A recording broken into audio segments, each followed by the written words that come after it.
Money tends to vanish in the gaps between paychecks. You don't need a perfect budget to win this. You need habits you can repeat without drama. Let's turn action into momentum this week. Start with automation. Set up every paycheck to move money into separate places before you spend it. You can still tell yourself what the budget should feel like, but the money will follow the rule, not your mood. Name 3 buckets in your accounts: needs, savings, and wants. The 50-30-20 rule is a simple starting map. Half your income goes to needs, a third to wants, and a fifth to savings. If progress feels slow, you can tighten to 60-20-20. If you're strapped, try 40-40-20. Set up sinking funds for big yearly expenses, car maintenance, vacations, insurance premiums, so you don't get hit by a surprise bill. This keeps your everyday spending calmer and strengthens your emergency fund by giving you a planned target.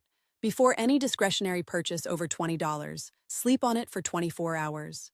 This tiny delay cuts most impulse buys in half and helps you keep your plan intact. Choose 2 no-spend days per week. On those days, you avoid buying non-essentials and you write down what you would have spent. It's a simple test of how much you actually want to live with your current plan. If you carry debt, pick a method: debt avalanche or debt snowball. Avalanche says pay off the highest interest debt first. Snowball says tackle the smallest balance first for quick wins. You can start with one method now and adjust later if you need to. Keep a single ledger you actually open. Update it weekly with the numbers: income, savings, spending, and debt progress. Seeing the trend makes discipline feel doable rather than oppressive. Build habits that fit your life, not fantasies. Make money decisions part of a routine: a weekly 20-minute review and a monthly reset. Change your environment to reduce friction by renaming accounts and automating routine transfers.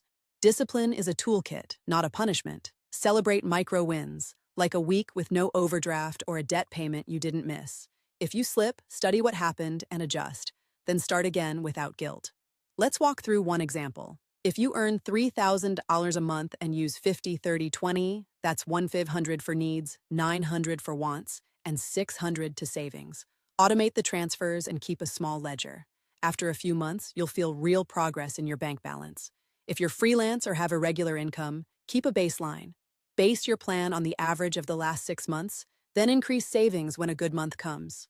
Don't chase perfection. Don't skip the weekly check-in or let one bad week derail the plan. Keep the system simple and forgiving. Begin with one concrete change this week. Automate a savings transfer and set a 24-hour rule for purchases over $20. Watch how small, steady steps add up. Emergencies happen and plans break. Build a small buffer in your checking so you don't dip into savings every time a bill arrives. Aiming for 1 to 2 months of essential costs in liquid funds gives you room to think, not panic. Let the bank do some work for you. Automate transfers to sinking funds and debt payments as soon as you're paid. Set calendar reminders for a monthly money review so you stay ahead instead of chasing receipts. When income changes, you might feel tempted to abandon the plan.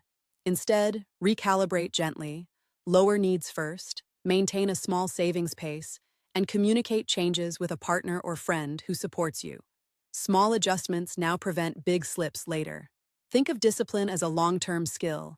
It's less about willpower and more about a system you barely notice until it makes a real difference. Today's quick start: choose one change you'll implement this week, like automatic savings or a 24-hour rule, and commit to it for 7 days. If it works, keep it and add the next change next week. Print a small one-page checklist you can carry in your wallet. It should include your target savings rate, the 24-hour rule, and your no-spend goal for the week. Like, subscribe, and comment.